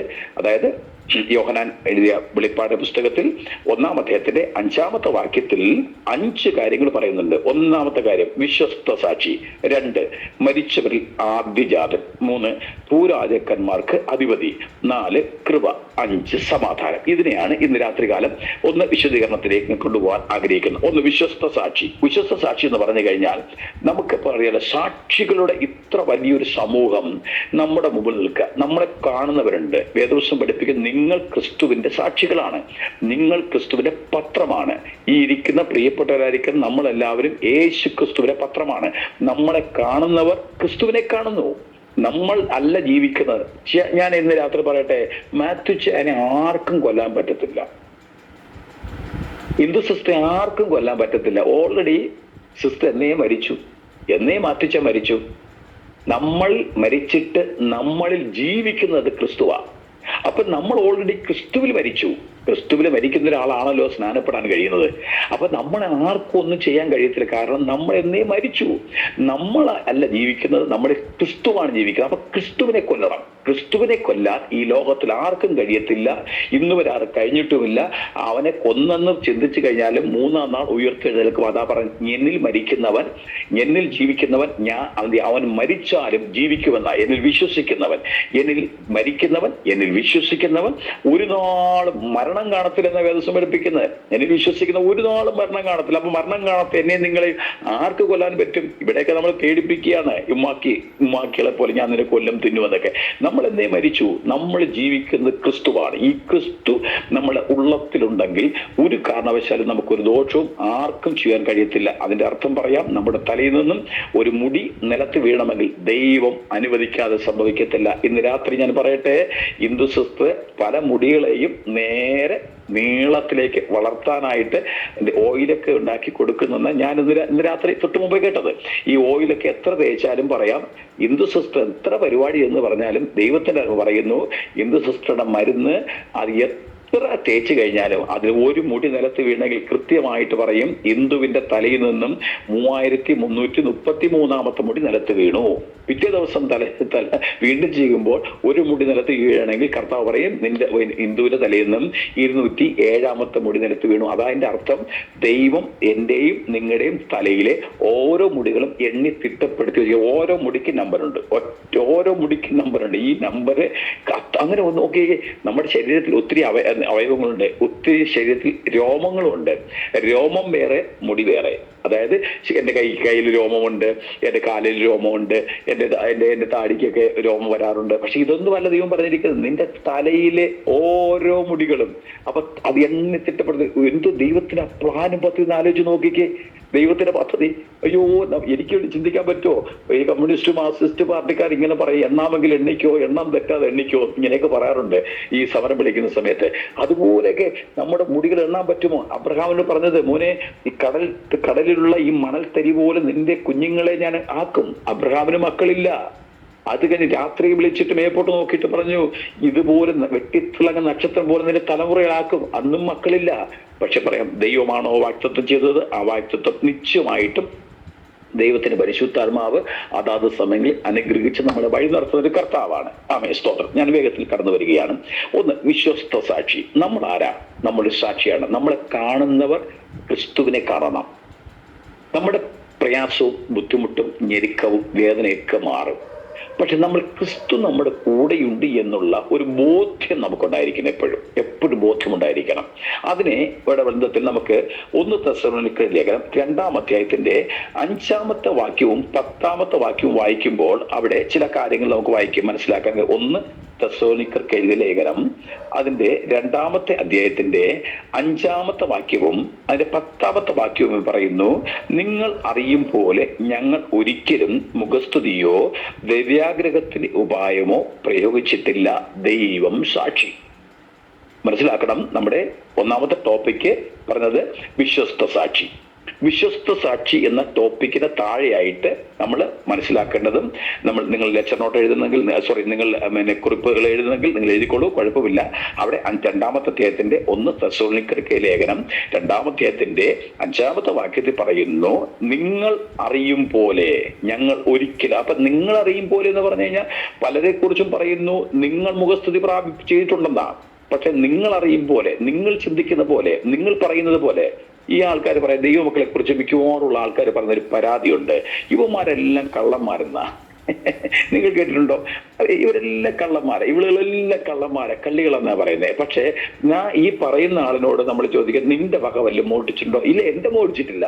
പിന്നെ ഇവിടെ നിന്നായിട്ട് അത് മറ്റേ ആൾക്കാർ പറഞ്ഞു ഇങ്ങനെയാ പറയുന്നത്. അല്ലെങ്കിൽ ഇവര് മായം ചെയ്യുന്നവനാ, മറുമായം ചെയ്യുന്നവനാ, പ്രവർത്തികൾ ചെയ്യുന്നവനാ. പക്ഷെ ഇങ്ങനെയൊക്കെ പറയുന്ന ഒരു ആൾക്കാരുണ്ട്. ഇതുപോലെയാണ് അപ്പോസ്തലനാകുന്ന പൗലോസ് ഇവിടെ പറയും, നിങ്ങൾ അറിയും പോലെ. അപ്പൊ അതിന്റെ അർത്ഥം ഇവരെ കുറിച്ച് ആൾക്കാർ പറയുന്നത്, ഇവർ മുഖസ്തുതി പ്രാപിച്ചു നിങ്ങൾ പറയുന്ന പോലെ നിങ്ങൾ അറിയും പോലെ. 5-ാമത്തെ വാക്യം, നിങ്ങൾ അറിയും പോലെ ഞങ്ങൾ ഒരിക്കലും മുഖസ്തുതിയോ ദിവ്യാഗ്രഹത്തിന് ഉപായമോ പ്രയോഗിച്ചിട്ടില്ല. അതിനാരാ? ദൈവം സാക്ഷി. ദൈവം സാക്ഷിയായിട്ട് എൻ്റെ കൂടെ നിങ്ങളുടെ കൂടെ ഉണ്ടെങ്കിൽ പിന്നെ നമ്മൾ എന്തിനാ ഭയപ്പെടേണ്ട ആവശ്യം? 24 മണിക്കൂറും തുറന്നു കിടക്കുന്ന ഒരു സ്വർഗീയ കോടതിയുണ്ട്. ഈ ലോകത്തിലെ കോടതിയെല്ലാം വൈകിട്ട് 5 മണിക്ക് ക്ലോസ് ചെയ്യും. 5 മണിക്ക് അവന്റെ പരിപാടി എല്ലാം കഴിയും. പിന്നെ പിറ്റേ ദിവസം 10 മണിക്ക് വേണ്ടി അവൻ ഓപ്പൺ ചെയ്യാനായിട്ട് ശ്രമിക്കും.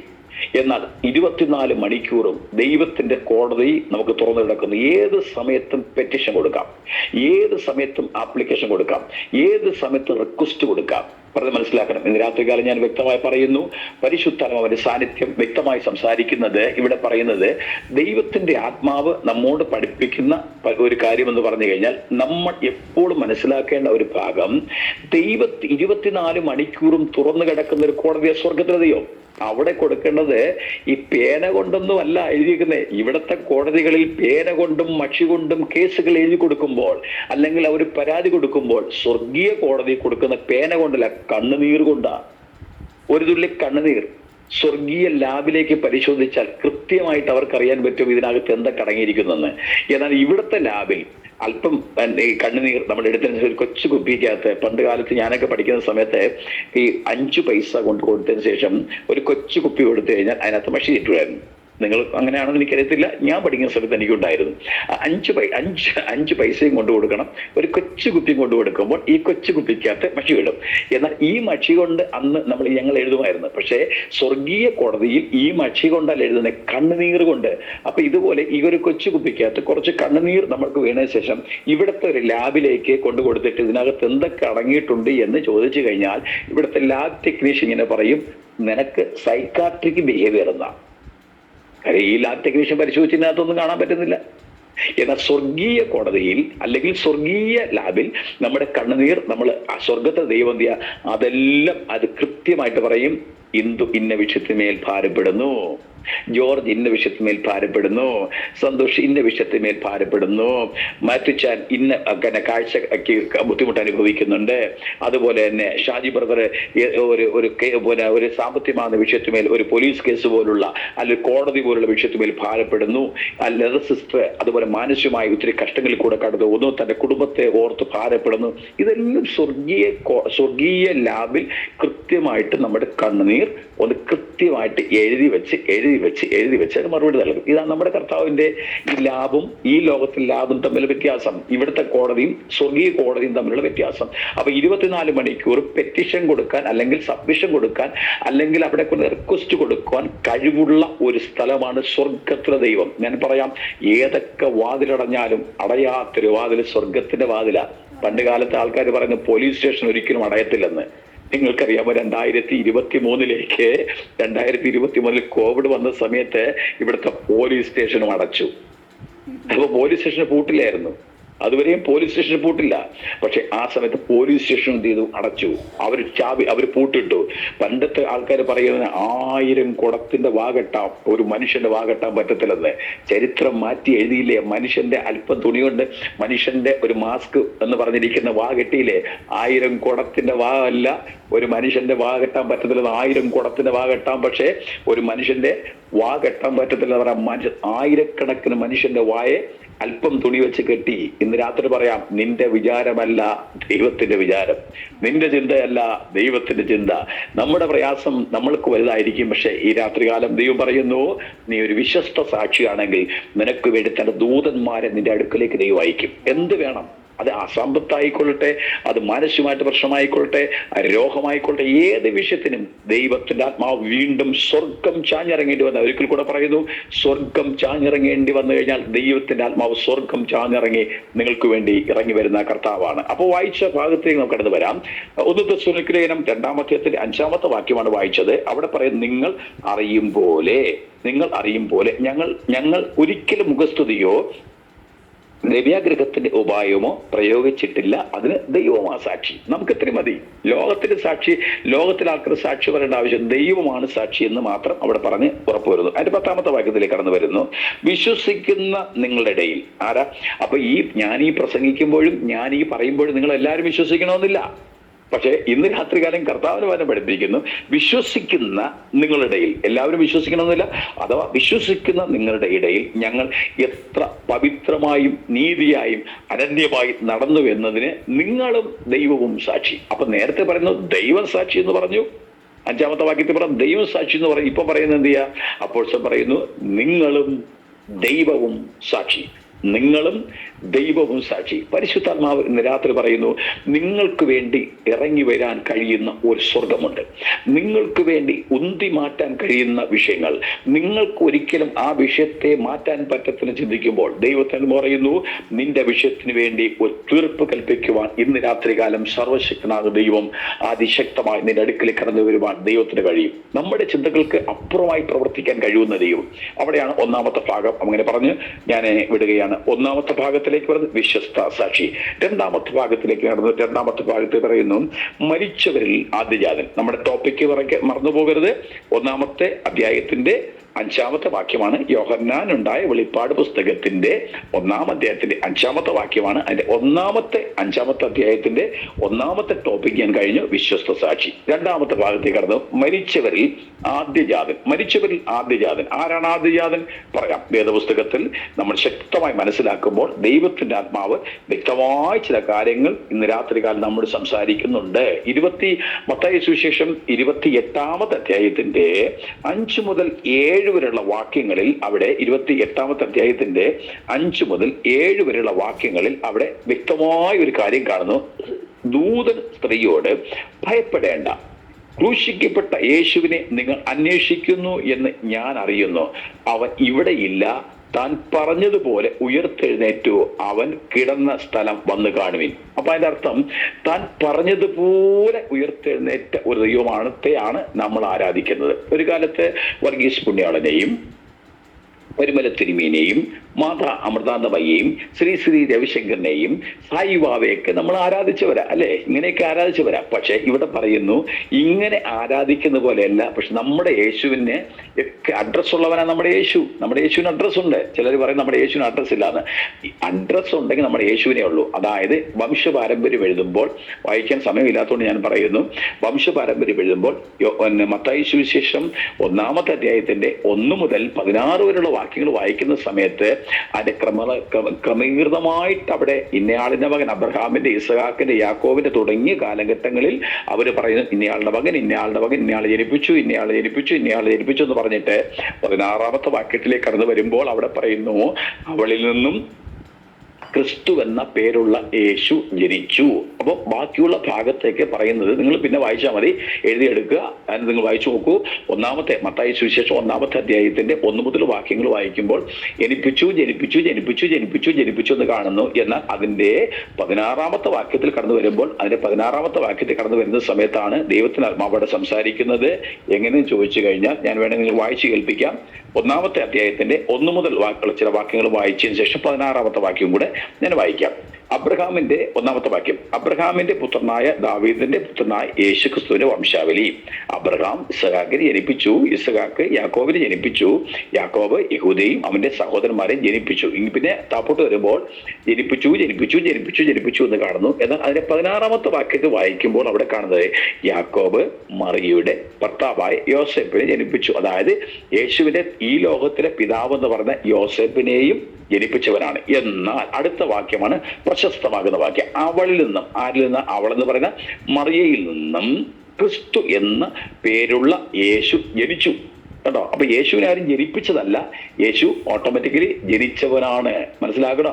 ജനിപ്പിച്ചവരുടെ പുറകില ഞാൻ നിങ്ങൾക്ക് പോയത് ആറ്റുകാലമ്മയുടെയും അതുപോലെ തന്നെ പരിമല തിരുമേനിയുടെയും വർഗീസ് പുണ്യവാളന്റെയും സായിബാബയുടെയും മാതാ അമൃതാനന്ദമയ്യുടെയും ഒക്കെ പുറകിലൊക്കെ ജനിപ്പിച്ചവരുടെ പുറകിൽ പോയപ്പോൾ ഇന്ന് രാത്രികാലം നമ്മൾ ജനിപ്പിച്ചവരുടെ പുറകിലല്ല പോകുന്നത്, ഓട്ടോമാറ്റിക്കലി ജനിച്ചവന്റെ. അതിന്റെ അർത്ഥം നമ്മുടെ കർത്താവിന് മാത്രമേ അഡ്രസ് ഉള്ളൂ. ആ കർത്താവിനെ നമ്മൾ പിടിച്ചിരിക്കുന്നത്. ഈ രാത്രികാലം പറയാം, അവനെ മുറുകെ പിടിക്കണം, അവനുമായി ചേർന്ന് നിൽക്കണം, അവനുമായിട്ട് ബന്ധം സ്ഥാപിക്കണം. അവനുമായിട്ട് ചേർന്ന് മുന്നോട്ട് പോയാൽ നീ ഒരു സ്ഥലത്തും പരാജയം സംഭവിക്കത്തില്ല. നീ കാൽ വെക്കുന്ന എല്ലാ സ്ഥലങ്ങളും അനുഗ്രഹിക്കപ്പെട്ട മേഖലകൾ ദൈവാത്മാവ് നിനക്ക് ഇവിടെ, ബിസിനസ് ആയിക്കൊള്ളട്ടെ, അല്ലെങ്കിൽ നിങ്ങളുടെ ജോലി ആയിക്കൊള്ളട്ടെ, നിങ്ങളുടെ കുടുംബപരമായിട്ട് വിഷയമായിക്കൊള്ളട്ടെ, നിങ്ങൾ കൈവെക്കുന്ന ഏത് വിഷയത്തിലും ദൈവത്തിന്റെ പരിശുദ്ധ അത്ഭുതത്തിന്റെ വഴികളിൽ കൂടെ ദൈവത്തിനാത്മാവ് വഴി തുറന്ന് സഹായിപ്പാൻ ദൈവമായ കർത്താവ് ശക്തനായി. ഹിന്ദു സിസ്റ്ററോട് ദൈവാത്മാവ് ഒരു ദൂത് പറയുന്നു, വ്യക്തമായി കേട്ടുകൊള്ളുക.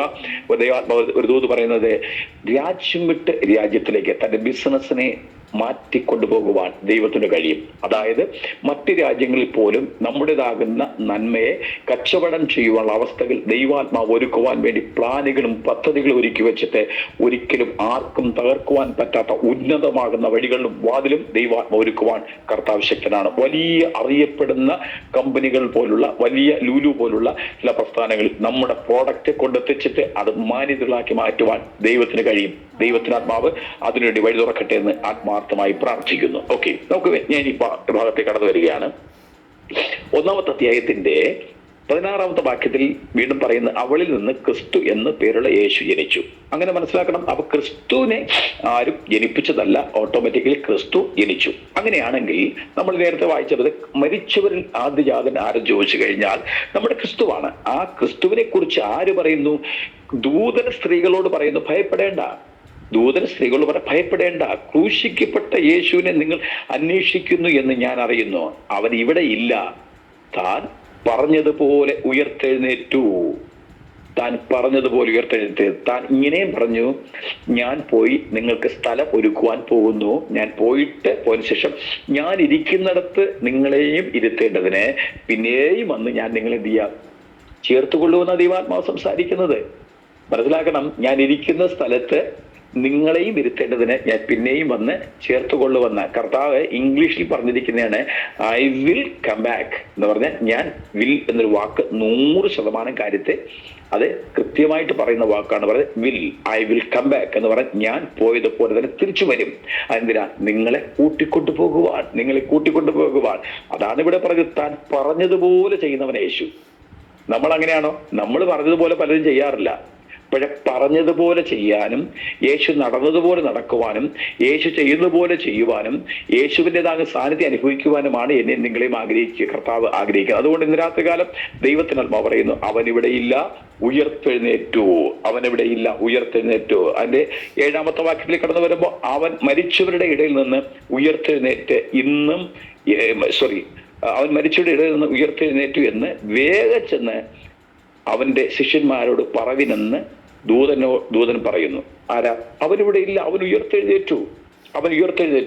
ഒരു കാലം പറയാം, കാകളൻ കാതുകളിൽ കേൾക്കുമ്പോൾ, മരിച്ചവർ അക്ഷരായത്തിൽ എല്ലാവരും ഉയർത്തെഴുന്നേൽക്കുമ്പോൾ, ജീവനോടിരിക്കുന്ന നാമും കർത്താവിന്റെ സന്നിധിയിൽ ഉയർത്തെഴുന്നേൽക്കുന്ന ദിവസമുണ്ട്. സഹോദരങ്ങളെ, ജീവിതത്തിന്റെ മേഖലകളിൽ നമുക്കൊരു ഉയർത്തെഴുന്നേൽപ്പുണ്ട്. നമ്മൾ മരിച്ച് മൺമറഞ്ഞു പോവുക മാത്രമല്ല, നമുക്ക് ഒരു പുതുജീവനുണ്ട്. അതാ നിത്യത എന്ന് പറഞ്ഞൊരു ഭാഗം. ആ നിത്യത ചെന്നെത്തുവാനായി ദൈവത്തിന് നമുക്ക് വഴിയൊരുക്കി നമ്മളെ സഹായിക്കട്ടെ. മാത്രമല്ല, കൊലോസ്യർക്കെഴുതിയ ലേഖനത്തിലേക്ക് കടന്നു വരുമ്പോൾ ദൈവത്തിന് ആത്മാവ് സംസാരിക്കുന്നത്, കൊലോസ്യർക്കെഴുതിയ ലേഖനത്തിന്റെ 1-ാമത്തെ അധ്യായത്തിന്റെ 18-ാമത്തെ വാക്യം നമ്മൾ വായിക്കുമ്പോൾ അവിടെ ഒരു കാര്യം ഇങ്ങനെ കാണുന്നു. 1-ാമത്തെ അധ്യായത്തിന്റെ 18-ാമത്തെ വാക്യം, അവൻ സഭ എന്ന ശരീരത്തിന് തലയും ആകുന്നു, സകലത്തിലും താൻ മുമ്പനാകേണ്ടതിന് അവൻ ആരംഭവും മരിച്ചവരുടെ ഇടയിൽ നിന്ന് ആദ്യനായി എഴുന്നേറ്റവനും ആകുന്നു. അപ്പൊ ഇവിടെയും പറയുന്നത്, കൊലോസ്യർക്ക് ലേഖനം അപ്പോസ്തലനാകുന്ന പൗലോസ് കൊലോസ്യയിലെ ദൈവമക്കൾക്ക് ലേഖനം എഴുതുമ്പോൾ അവിടെ പറയുന്നു ഇങ്ങനെ, അവൻ സഭ എന്ന ശരീരത്തിന്റെ തലയും ആകുന്നു. അവൻ ആരാ? യേശു സഭയെന്ന ശരീരത്തിന്റെ തലയാകുന്നു. അവനിൽ സർവസമ്പൂർണതയും, അങ്ങനെയല്ല, സകലത്തിലും താൻ മുമ്പനാകേണ്ടതിന് അവൻ ആരംഭവും മരിച്ചവരുടെ ഇടയിൽ നിന്ന് ആദ്യനായി എഴുന്നേറ്റവനുമാകുന്നു. അവൻ ആദ്യമായിട്ട് മരിച്ചവരിൽ ഉയർത്തെഴുന്നേറ്റ് ആരാ? കർത്താവാകുന്ന യേശു ക്രിസ്തുവാണ്. മരിച്ചവരിൽ അവൻ ഉയർത്തെഴുന്നേറ്റ്, അതാണ് മരിച്ചവരിൽ ആദ്യജാതൻ. 3-ാമത്തെ ഭാഗത്തിലേക്ക് കടന്നു വരികയാണ്. സമയം അതിക്രമിച്ചു പോവുകയാണല്ലോ. 3-ാമത്തെ വാക്യത്തിലേക്ക് ഞാൻ കടന്നു വരുന്നു. 3-ാമത്തെ ഭാഗത്തിലേക്ക് 1-ാമത്തെ അധ്യായത്തിന്റെ വെളിപ്പാട് പുസ്തകം 1-ാമത്തെ അധ്യായത്തിന്റെ 5-ാമത്തെ വാക്യത്തിൽ 3-ാമത്തെ പാർട്ട് നമ്പർ 3, അവിടെ ഭൂരാജാക്കന്മാർക്ക് അധിപതി. ആരാ ഈ ഭൂരാജാക്കന്മാർക്ക് അധിപതി എന്ന് പറഞ്ഞു കഴിഞ്ഞാൽ, മത്തായി സുവിശേഷം 27-ാമത്തെ അധ്യായത്തിന്റെ നിങ്ങൾക്ക് ആ ഭാഗം നിങ്ങൾ എഴുതിയെടുക്കുകയോ അല്ലെങ്കിൽ നിങ്ങൾക്ക് വേഗത്തിൽ ഞാനുമായിട്ട് നിങ്ങൾ സംസാരിക്കുന്ന സമയത്ത് നിങ്ങൾക്കത് മനസ്സിലാക്കാൻ കഴിയും. അവിടെ 27-ാമത്തെ അധ്യായത്തിന്റെ 11-ാമത്തെ വാക്യത്തിലേക്ക് വായിക്കുമ്പോൾ, 27-ാം അധ്യായത്തിന്റെ 11-ാമത്തെ വാക്യത്തിൽ വായിക്കുമ്പോൾ, എന്നാൽ യേശു നാടുവാഴിയുടെ മുൻപാകെ നിന്നു, നീ യഹൂദന്മാരുടെ രാജാവോ എന്ന് നാടുവാഴി ചോദിച്ചു. ഞാൻ ആകുന്നു എന്ന് യേശു അവനോട് പറഞ്ഞു. എന്താണ് അതിന്റെ അർത്ഥം? ഭൂരാജാക്കന്മാർക്ക് അധിപതി. അവൻ ചോദിക്കുന്നു, ഇവിടെ നീ ആരാ? യഹൂദന്മാരുടെ രാജാവാണോ എന്ന് ചോദിച്ചപ്പോൾ അവൻ പറഞ്ഞു, ഞാനാകുന്നു എന്ന് അവനോട് പറഞ്ഞു. ആരാ? അതാണ് ഭൂരാജാക്കന്മാർക്ക് അധിപതി. ആരാ? യേശു ക്രിസ്തുവാണ്. സങ്കീർത്തനങ്ങളുടെ പുസ്തകം 89-ാമത്തെ സങ്കീർത്തനത്തിലേക്ക് കടന്നു വരുമ്പോഴും അവിടെ ഒരു ഭാഗം കാണുന്നു. നിങ്ങൾക്ക് പഠനത്തിന് വേണ്ടി ഞാൻ 89-ാം സങ്കീർത്തനത്തിന്റെ 27-ാമത്തെ വാക്യം വായിക്കുമ്പോൾ അവിടെ കാണുന്നത് 89-ാം സങ്കീർത്തനത്തിന്റെ 27-ാമത്തെ വാക്യം. അവിടെ ദൈവത്തിന്റെ ആത്മാവ് അവിടെ കാണിപ്പിക്കുന്ന പറഞ്ഞിരിക്കുന്ന ഒരു ഭാഗം കൂടെ, ഞാൻ അവനെ ആദ്യജാതനും ഭൂരാജാക്കന്മാര് ശ്രേഷ്ഠനുമാക്കും. കണ്ട, യേശുക്രിസ്തു ജനിക്കുന്നതിന് എത്രയോ വർഷങ്ങൾക്ക് മുമ്പേ കർത്താവിന്റെ വചനം എഴുതി വെച്ചിരിക്കുന്നത്, ഞാൻ അവനെ ആദ്യജാതനെ. അവനെ എന്ന് പറയുമ്പോൾ കറക്റ്റ് ആൺ പൈതലാണ് ജനിക്കുമെന്ന് നേരത്തെ തന്നെ വ്യക്തമായി വേദപുസ്തകത്തെ എഴുതി വെച്ചിരിക്കുന്നു. ഞാൻ അവരെ എന്നല്ല, ഞാൻ അവളെ എന്നല്ല, ഞാൻ അവനെ എന്നാ പറഞ്ഞിരിക്കുന്നത്. അപ്പൊ 27-ാം വാക്യം 89 സ്റ്റാംപ്സ് നമ്പർ 89/27 അവിടെ പറയുന്നു, ഞാൻ അവനെ ആദ്യജാതനും ഭൂരാജാക്കന്മാരിൽ ശ്രേഷ്ഠനുമാക്കും. ദൈവത്തിന്റെ വചനം എത്ര നല്ല ദൈവത്തിന്റെ വചനമാ! എത്ര കൃത്യമായിട്ട് ദൈവത്തിനാത്മാവ് സംസാരിക്കുന്നത്. ഭൂരാജാക്കന്മാർക്ക് അധിപതി. 4ാമത്തെ ഭാഗത്തിലേക്ക് ഞാൻ വേഗത്തിൽ കടന്നു വരുന്നു. കൃപ 4ാമത്തെ ഭാഗം. യോഹന്നാന്റെ വെളിപ്പാട് പുസ്തകം, യോഹന്നാൻ എഴുതിയ വെളിപ്പാട് പുസ്തകത്തിന്റെ 1ാമത്തെ അധ്യായത്തിന്റെ 5ാമത്തെ വാക്യം, അതിലെ 4ാമത്തെ പാർട്ടാണ് പറയുന്നത് കൃപ കൃപ കൃപ കൃപ. അതായത് നമുക്ക് ഫിലിപ്പിയർക്ക് ലേഖനം 4ാം അധ്യായത്തിന്റെ 4ാം അധ്യായത്തിന്റെ 23ാമത്തെ വാക്യം വായിക്കുമ്പോൾ അവിടെ വ്യക്തമായി പരിശുദ്ധാത്മാവ് പഠിപ്പിക്കുന്ന ഒരു ഭാഗമാണ്. ഫിലിപ്പിയർക്ക് ലേഖനം 4ാം അധ്യായത്തിന്റെ 23ാമത്തെ വാക്യം. 23ാമത്തെ വാക്യത്തിൽ പറഞ്ഞ കർത്താവായ യേശുക്രിസ്തുവിന്റെ കൃപ നിങ്ങളുടെ ആത്മാവോടുകൂടെ ഇരിക്കുമാറാകട്ടെ. നമ്മൾ എപ്പോഴും പറയുന്ന ഒരു ഭാഗമാണ്. ഏത് ഒരു മെസ്സേജിന്റെയും ഏതൊരു പ്രസംഗത്തിന്റെയും അല്ലെങ്കിൽ ഏതൊരു മീറ്റിങ്ങിന്റെയും ലാസ്റ്റ് പറയുന്ന കർത്താവായ യേശുക്രിസ്തുവിന്റെ കൃപയും പിതാവായ ദൈവത്തിന്റെ സ്നേഹവും ആശ്വസിപ്പിക്കുന്ന പരിശുദ്ധാത്മാവിന്റെ സംസർഗവും കൂട്ടായ്മയും കാവലും നിങ്ങളോടൊപ്പം ഉണ്ടായിരിക്കുമാറാകട്ടെ എന്ന് പറയുന്ന ഒരു ആശീർവാദത്തിന്റെ ഭാഗമാണ് കൃപ. കൃപയെന്ന് പറഞ്ഞാൽ എൻ്റെ വാക്ക് മനസ്സിലാക്കണം, ഉപ്പിനാൽ രുചി വരുന്നതാണ് കൃപ. കൃപയെന്ന് പറഞ്ഞാൽ അർഹിക്കാത്ത സമയത്ത് ഔദാര്യമായി നൽകുന്ന ദാനത്തെയാണ് കൃപയെന്ന് പറയപ്പെടുന്നത്. മനസ്സിലാക്കണം, നമ്മൾ ആരും അർഹിക്കപ്പെട്ടതല്ല. ഒരിക്കലും നമ്മൾ യേശുവിനെ കണ്ടുപിട്ടും ചിന്തിച്ചതല്ല. ഏതൊക്കെയോ പാവപ്പെട്ട റബ്ബർ വെട്ടുകാരോ മമ്മട്ടി വെട്ടുകാരോ ഏതെങ്കിലും ജോലിക്കാരോ ഏതെങ്കിലും പാവപ്പെട്ട സുവിശേഷകന്മാരോ ഏതെങ്കിലും അമ്മച്ചിമാരോ ഒക്കെ സുവിശേഷം എന്നോടും നിങ്ങളോടും നമ്മുടെ മാതാപിതാക്കളും ഒക്കെ പറഞ്ഞതിനും പ്രകാരമാണ് നമ്മൾ യേശു ക്രിസ്തുവിനെ കണ്ടുമുട്ടാൻ ഭാഗ്യമൊരുക്കി സഹായിച്ചത്. ഇന്ന് രാത്രികാലം ദൈവത്തിന്റെ പേരിലെ കൃപയെന്ന വാക്ക് ഒരിക്കലും മറന്നു കളയരുത്. ഈ കൃപ നമ്മുടെ ജീവിതത്തിന്റെ മേഖലകളിൽ ഒരിക്കലും അറ്റുപോകാതെ പരിശുദ്ധാത്മാവിന്റെ സാന്നിധ്യം അനുഭവിക്കുവാനായിട്ട് നമ്മൾ ഏൽപ്പിച്ചു കൊടുക്കണം. എങ്കിൽ മാത്രമേ ഒരു വിശുദ്ധമാകുന്ന ജീവിതം നമുക്ക് നയിച്ച് മുന്നോട്ട് പോകുവാനായി കഴിയത്തുള്ളൂ. ഇവിടെ ദൈവാത്മാവ് 4ാമത്തെ ഭാഗത്തിലേക്ക് കടന്നു വന്നിട്ട് പറയുന്നത് കൃപ കൃപ. ദൈവത്തിന് കൃപയുണ്ടെങ്കിൽ മാത്രമേ സഹോദരങ്ങളെ നമുക്ക് ജീവിക്കാൻ കഴിയത്തുള്ളൂ. ദൈവത്തിന് കൃപയല്ലെങ്കിൽ ഒരു നിമിഷം പോലും നമുക്ക് ജീവിക്കാൻ കഴിയത്തില്ല. ദൈവത്തിന് കൃപ ആവശ്യമാണ്. അധികമാകും ദൈവകൃപ. നമ്മൾ ചിന്തിക്കുന്നതിനേക്കാൾ അപ്പുറമാകും ദൈവകൃപ. നമ്മുടെ ബുദ്ധിക്ക് അപ്പുറമുള്ള ദൈവകൃപ നമുക്കുണ്ടായി മാത്രമേ നമുക്ക് ജീവിക്കാൻ കഴിയത്തുള്ളൂ. 5ാമത്തെ ഭാഗത്തിലേക്ക്, 5ാമത്തെ ഭാഗം, അതായത് 1ാം അധ്യായത്തിന്റെ 5ാമത്തെ വാക്യത്തിന്റെ 5ാമത്തെ പാർട്ടിലേക്ക് കടന്നു വരുന്നു. 5ാമത്തെ പാർട്ടിൽ പറയുന്നത് സമാധാനം. സമാധാനം. 1 തെസ്സലോനിക്കർക്ക് ലേഖനം 5ാമത്തെ അധ്യായത്തിൽ തന്നെ ഞാൻ വീണ്ടും കടന്നു വരുന്നു. 1 തെസ്സലോനിക്കർ ലേഖനം 5ാമത്തെ അധ്യായത്തിന്റെ 23, 24 വാക്യങ്ങൾ വായിക്കുമ്പോൾ അവിടെ വ്യക്തമായി പഠിപ്പിക്കുന്നു, സമാധാനത്തിന്റെ ദൈവം തന്നെ നിങ്ങളെ മുഴുവനും ശുദ്ധീകരിക്കുമാറാകട്ടെ. അതായത് നമ്മുടെ കണ്ണ്, നമ്മുടെ കാല്, നമ്മുടെ മൂക്ക്, നമ്മുടെ വായ്, നമ്മുടെ ചെവി തുടങ്ങിയ എല്ലാ അവയവത്തെയും സമാധാനത്തിന്റെ ദൈവം തന്നെ നിങ്ങളെ മുഴുവനും ശുദ്ധീകരിക്കുമാറാകട്ടെ. അടുത്ത് പറയുന്നത് നിങ്ങളുടെ ആത്മാവും പ്രാണനും ദേഹവും അശേഷം നമ്മുടെ കർത്താവായ യേശു ക്രിസ്തുവിന്റെ പ്രത്യക്ഷതയിൽ അനന്യമായി വെളിപ്പെടുവാൻ തക്കവണ്ണം കാക്കപ്പെടുമാറാകട്ടെ. നോക്കണേ, ദൈവത്തിന്റെ സമാധാനം. ദൈവത്തിന്റെ സമാധാനം എങ്ങനെയാന്ന് പറഞ്ഞാൽ നമ്മുടെ ശരീരത്തിൽ സമാധാനമുണ്ട്, നമ്മുടെ മനസ്സിൽ സമാധാനമുണ്ട്, നമ്മുടെ ദേശത്ത് സമാധാനമുണ്ട്. സമാധാനം എന്ന് പറയുന്നതിന്റെ അർത്ഥം ഒരിക്കലും അറ്റുപോകുന്നില്ല. ദൈവത്തിൽ ആശ്രയിക്കുന്നവർക്ക് ആ സമാധാനം. ലോകത്തിൽ പോലും സമാധാനത്തിന് വേണ്ടി അവർ ചർച്ചകൾ നടത്തിയിട്ട് 2 രാജ്യങ്ങൾ തമ്മിൽ ഒരുമിച്ച് അവർ ഒപ്പിട്ട് മാറുന്നതിന് മുമ്പേ, ആ പേനിലുള്ള മഷിയുടെ ഉണക്കൽ മാറുന്നതിന് മുമ്പ് തന്നെ വീണ്ടും രാജ്യങ്ങൾ തമ്മിൽ യുദ്ധങ്ങൾ നടത്തുന്നു. അവർ വേദികൾ വിട്ടുമാറിയിട്ടില്ല. അതിനു മുമ്പ് തന്നെ പ്രശ്നം ഉണ്ടാകുന്നു. രാഷ്ട്രീയ പാർട്ടികളും അങ്ങനെ തന്നെയല്ലോ. എന്നാൽ ദൈവത്തിന്റെ വചനം നമ്മോട് പഠിപ്പിക്കുന്നത് ഇങ്ങനെയാണ്, സമാധാനത്തിന് ദൈവം തന്നെ നിങ്ങളെ മുഴുവനും ശുദ്ധീകരിക്കുമാറാകട്ടെ. ഒരു ശുദ്ധീകരണം എനിക്ക് നിങ്ങൾക്കും ആവശ്യമാണ്. വേദപുസ്തകം പഠിപ്പിക്കുന്നു, ഞാൻ വിശുദ്ധനാകുന്നത് പോലെ നിങ്ങളും വിശുദ്ധരായിരിപ്പിൻ. ഭൂമിയിലുള്ള വിശുദ്ധരോ അവർ എനിക്ക് ഏറ്റവും വിശുദ്ധന്മാരാണ്. എല്ലാവരുമല്ല, വിശുദ്ധന്മാർ എനിക്ക് ശ്രേഷ്ഠന്മാരെന്നാണ് വേദപുസ്തകം പഠിപ്പിക്കുന്നത്. അപ്പൊ സമാധാനത്തിന് ദൈവം നിങ്ങളെ മുഴുവനും ശുദ്ധീകരിക്കുമാറാകട്ടെ. എവിടെ മുഴുവനെന്ന് പറയുമ്പോൾ, എവിടേക്കെന്ന് പറയുമ്പോൾ നിങ്ങളുടെ ആത്മാവും. എവിടെയാണ്? നിങ്ങളുടെ ആത്മാവ്. 1, ആത്മാവിൽ ശുദ്ധീകരണം പ്രാപിക്കണം. 2, പ്രാണനിൽ ശുദ്ധീകരണം പ്രാപിക്കണം. 3ാമത്തത് ദേഹത്തിൽ ശുദ്ധീകരണം പ്രാപിക്കണം. നമ്മളുടെ കണ്ണുകൊണ്ട് കാണുന്നതും നമ്മുടെ കൈകൊണ്ട് തൊടുന്നതും നമ്മുടെ ചിന്തകൾക്ക് വരുന്നതും അതൊക്കെ ദൈവത്തിന്റെ ആത്മാവിന്റെ രാത്രികാലം പറയുന്നു, നിങ്ങളെ മുഴുവനും ശുദ്ധീകരിക്കണം. നമ്മളെ മുഴുവൻ ഈച്ച് ആൻഡ് എവറിഥിങ് എന്ന് പറഞ്ഞാൽ എല്ലാ ഇടങ്ങളിലും എവർലാസ്റ്റിംഗ് ടു എവർലാസ്റ്റിംഗ് എന്ന് പറയുന്നത് പോലെ തന്നെ, നിത്യത മുതൽ നിത്യത വരെ എന്ന് പറയുന്നത് പോലെ തന്നെ, നമ്മുടെ ജീവിതത്തിന്റെ മേഖലകളിൽ ദൈവത്തിന്റെ ആത്മാവ്, ഒരിക്കൽ കൂടെ പറയാം, ഹൃദയം മാത്രമല്ല ശുദ്ധീകരിക്കേണ്ടത്, നമ്മുടെ പേഴ്സ് വരെ ശുദ്ധീകരണം പ്രാപിക്കണം, നമ്മുടെ മൊബൈൽ വരെ ശുദ്ധീകരണം പ്രാപിക്കണം, നമ്മുടെ ലാപ്ടോപ്പ്, നമ്മുടെ ടാബ്, നമ്മുടെ ബിസിനസ്, ഇതൊക്കെ ശുദ്ധീകരണം പ്രാപിക്കണം. അല്ലാതെ ചുമ്മാതെ ഈ പുറകെയായിട്ട് പറഞ്ഞിട്ട് കാര്യമില്ല. അതാണ് വേദപുസ്തകം പഠിക്കുന്ന സമയത്ത് ഇങ്ങനെ കാണിക്കുന്നു. യെശയ്യാ പ്രവാചക പുസ്തകത്തിലാ വായിക്കേണ്ട, ഞാൻ ആ ഭാഗം പറയാം. യെശയ്യാ പ്രവാചക പുസ്തകത്തിൽ പറയുന്നത് ഇങ്ങനെ, നിന്നെ ഞെക്കി കഴുകിയിട്ടില്ല, ഇപ്പോഴും ചലങ്ങൾ മാത്രം വമിച്ചുകൊണ്ടിരിക്കുന്നു. കാരണം ഞെക്കിക്കഴിയാലേ നമ്മുടെ അകത്തുള്ള എന്ത് ചെയ്യുക, ആ ചലം പുറത്തു വരത്തുള്ളൂ, അഴുക്ക് പുറത്തു വരത്തുള്ളൂ.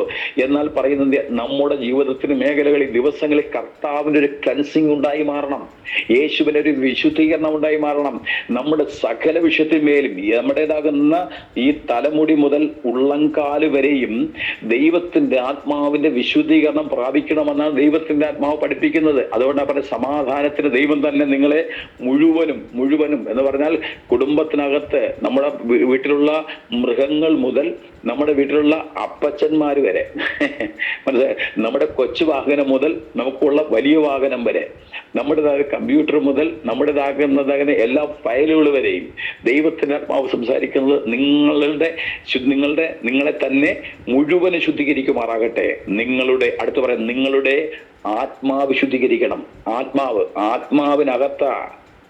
ആത്മാവിനകത്താ പരിപാടി. നിങ്ങളുടെ ആത്മാവ് ശുദ്ധീകരിക്കണം. അടുത്ത് പറഞ്ഞ നിങ്ങളുടെ പ്രാണൻ, ഓരോ നിമിഷങ്ങളിലും നിങ്ങളുടെ ആത്മാവിനെയും പ്രാണനെയും അപായപ്പെടുത്തുവാൻ ദുഷ്ടനാകുന്ന പിശാച് വഴികൾ ഒരുക്കി വെച്ചിട്ട്, വലിയ വലിയ കല്ലുകൾ ഒരുക്കി വെച്ചിട്ടിരിക്കുമ്പോൾ ദൈവത്തിന്റെ ആത്മാവ് ഇന്ന് രാത്രികാലം വിളിച്ചു പറയുന്നു, ഈ കല്ലുകളെ ഉരുട്ടി മാറ്റി ദൈവത്തിന്റെ പ്രവൃത്തി വെളിപ്പെടുത്തുവാൻ കർത്താവ് ശക്തനാണ്. മാത്യുച്ചാനോട് ദൈവാത്മാവ് സംസാരിക്കുന്നു, പ്രാണനെ അപഗണിച്ചു കളയുവാൻ, പ്രാണൻ തകർത്ത് കളയുവാൻ, മണ്ണോട് മണ്ണടിയുവാൻ ദുഷ്ടപിശാച് അവൻ പ്ലാനുകൾ ഒരുക്കി വെക്കുമ്പോൾ ദൈവത്തിന്റെ ആത്മാവ് വ്യക്തമായി സംസാരിക്കുന്നു. പരിശുദ്ധാത്മാവിന്റെ സാന്നിധ്യം ഇറങ്ങി വന്ന് ഉള്ളംകാല് മുതൽ ഉച്ചം തല മുതൽ ഉള്ളംകാല് വരെയും വ്യാപരിക്കുന്ന ദൈവത്തിന്റെ സാന്നിധ്യം വെളിപ്പെട്ടാൽ ഈ രാത്രികാലം പറയട്ടെ, ആയുസ്സിനെ ദൈവം നീട്ടിത്തരും, ആരോഗ്യം ദൈവം നൽകും. ആയുസ് മാത്രം നൽകിയിട്ടല്ല, കാരണം ആയുസ്സും ആരോഗ്യം നൽകി അത്ഭുതമാകുന്ന വഴികളിൽ കൂടെ ദൈവം നടത്തുവാൻ ശക്തിയുള്ളവനാണ്. നിങ്ങളുടെ ആത്മാവും പ്രാണനും, അടുത്തുള്ള ദേഹത്തിന് പലപ്പോഴും ഒരു ചിന്ത, പാപം ചെയ്യാനുള്ള ചിന്ത, ദേഹത്തിന് എപ്പോഴും എന്ത് ചെയ്യുക, വലിയ സൗന്ദര്യത്തിലേക്ക് പോകാനുള്ള ചിന്ത, ദേഹം എപ്പോഴും എന്ത് ചെയ്യുക, അഹങ്കാരത്തിലേക്ക് പറയാൻ ചിന്ത, ദേഹം എന്ന് പറയുക എപ്പോഴും നമ്മുടേതാകുന്ന തല ഉയർന്നിരിക്കണമെന്ന് പറയുക.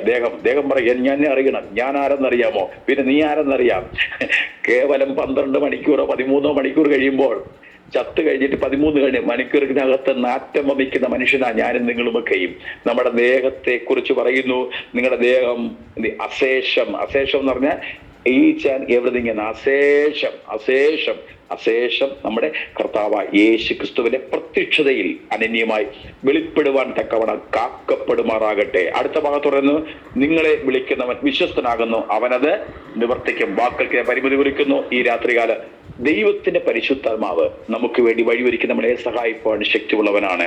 വെളിപ്പാട് പുസ്തകത്തിന്റെ 1-ാമത്തെ അധ്യായത്തിന്റെ 5-ാമത്തെ വാക്യത്തിൽ ഒരിക്കൽ കൂടെ ഞാൻ വായിക്കുന്നു, വിശ്വസ്ത സാക്ഷിയും മരിച്ചവരിൽ ആദ്യജാതനും ഭൂരാജാക്കന്മാർക്ക് അധിപതിയുമായ യേശു ക്രിസ്തുവിൽ നിന്ന് നിങ്ങൾക്ക് കൃപയും സമാധാനവും ഉണ്ടാകട്ടെ.